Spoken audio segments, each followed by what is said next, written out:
Welcome back everyone for our second quick video on Google Earth. So once again, if you still have it open, fantastic. If you're coming back in after a break, then once again, just go to your Google search bar and type in Google Earth. And let's select it. Remember, when you get to the screen, we need to launch it and then be patient while it loads.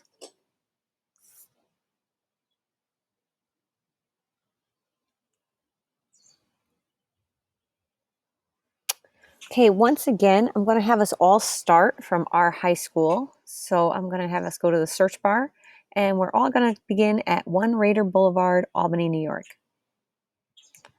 So we'll fly over to Colony High School. There's our track, our football fields, our soccer fields. Here's our school. Should recognize everything. Okay, so today we're going to pick up what is going on over on this side here. If you click the 3 lines, there's your menu, and it gives you a little bit more detailed information to tell you, oh, hey, that icon stands for search, that stands for Voyager, projects, map style, photos, and then of course we have our standard settings, feedback, and help. So if we collapse the menu, which is handy, you get to see more of your map and less of the menu information. So we've already searched and we've gone to Colony High School. This is very cool if you have time to explore. So this Voyager, if you click on that, it gives you all sorts of different things, and you can play, you can go to nature, you can go to games, you can go to layers, street views, so many different things. This can take forever to play around with. I'm going to click on games, and you can have the students play games. I mean, this is something that can keep them occupied for a while. So all different choices. So if you go into quiz, let's go into animal calls.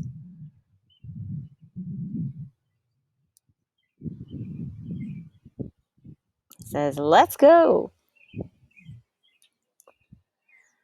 And it allows you to play the sound. It says, which creature makes that sound when it's on the move? To me, it sounded like a horse. So I'm going to choose the horse. Hey, I got it right. But this is the best part. It brings you to an area on the earth where they can find horses. Visitors to the natural region park of Monte Lucatelli in the Italian countryside might just see horses roaming along the path. And then the students can actually like swing around and see what is going on. They can come on out. They can go in and get right back to where they were. So I think that's fantastic. Each one of these questions might take a little while depending on who your student is. Next up, which pack animal makes this sound?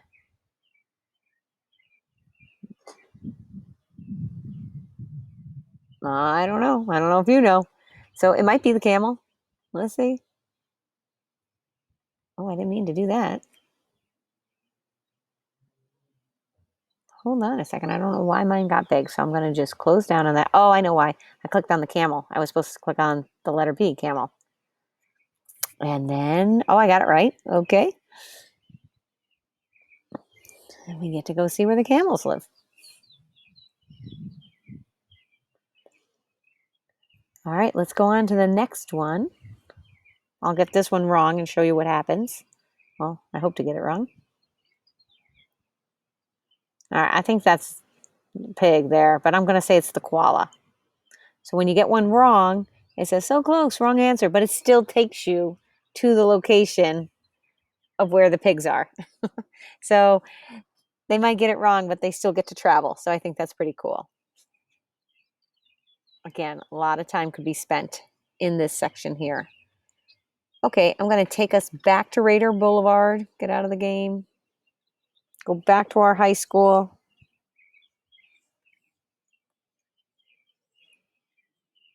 And this next one on the list says, are you feeling lucky? Which, again, great thing for students to explore. It'll just randomly take you to different places in the world and then give you information on it. I ended up at an island. You might have ended up somewhere else completely. Mine is an uninhabited atoll. in the Pitcairn Islands. It lies east and of the Pitcairn Island and east of Henderson Island. So it tells you information. You can go to the Wikipedia page. You could go to more info. It tells you what people also searched, where it is. So again, you can get down some deep rabbit holes with Google Earth, but they would be so interesting and so informative. Okay, once again, I'm going to go back to the high school. Reset.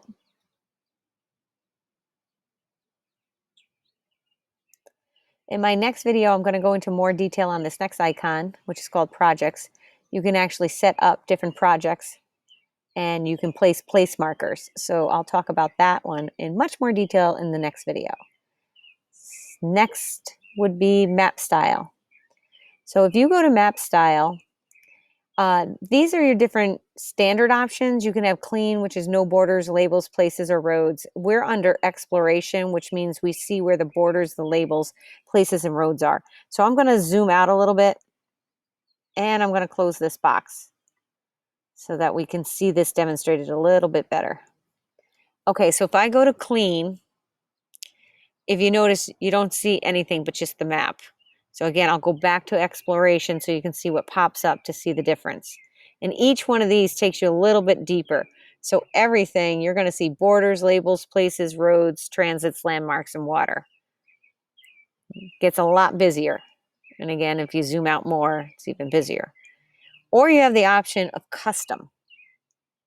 And with custom, you can choose what you want to see. With all my wanderings, I have found exploration to be the best. Has information, but not over information. It's like not an overshare. It's just kind of perfect. But again, depending on what your needs are, you can get as specific as you need to be. This turn on 3D buildings, you can turn it on or turn it off. But when you turn it off, it just becomes like a standard map. Turn on animated clouds. Again, this would just show you cloud coverage after an animation, so I'm not so interested in that. Turning on the grid lines, I do that, and I'm going to turn off the 3D. I'm going to go to 2D, and I click on the 2D button. Here's the grid lines with their longitude and latitude. So probably be a good geography lesson there. I'm going to turn them back off. I'm going to go back to my standard. I'm going to go back to my 3D view. And I'm going to close this up and now go to my ruler. Let's check out what the ruler does.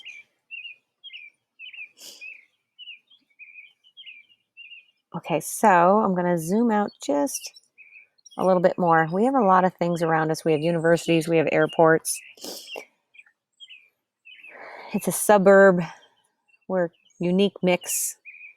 We are a suburb that has two cities on either end of it. We're sandwiched in between. So we're a very populated suburb, I should say. Okay, so I am going to show you what the ruler does. So if you click on the ruler, it should tell you that it's a ruler, measure distance and areas. And what you do is you just click on your starting point where you want to go. Okay, my ruler is not working. Select starting point. There we go. Okay, so I have my starting point, and now I can drag it to wherever I want to go. I'll go to the University of Albany. And if I click there, it'll show me what the distance is. And if I want that to be it, I can stop right there. Or I can keep going. And I can say, hey, I'm going to measure over to this corner over here. And then I'm going to bring me back. I can make a triangle. And then if you double click, you close the shape, and it shades it in. It can give you the perimeter, the area. And if you drop down, you can see you can do it in different units of measure. So if you want to go to miles, you can go to miles. If you want to go back to meters, you can go to meters. And it also will tell you the area. And again, you can convert it to different units of measure, square meters, square miles. Teach the kids that if you're in one unit of measure, you want everything to be in the same unit of measure. So if you're doing kilometers, then you want your area in kilometers. If you want to just measure distances, you can just clear it and say, hey, I wonder how far it is. from the high school to Cook Park or wherever you're doing, you can just measure singly too. You can just go straight. So I'm going to start my starting point here, and I'm going to go, let's go back to the University of Albany. Double click. I'm done. I have the distance now, just straight distance. And if I wanted to, again, I can change it to anything I want. I can change it to yards. I can change it to miles. And this would be a good lesson too if you wanted to teach kids how conversions work. You can test them out, 1.6 miles. Tell them what the conversion from miles to kilometers is. Have them multiply it out and see if they get 2.58 kilometers so they can check their work. Okay, again, next video is going to cover projects in more detail. Hope this helps, and I hope you have an even better day. You learned something new today. Congratulations.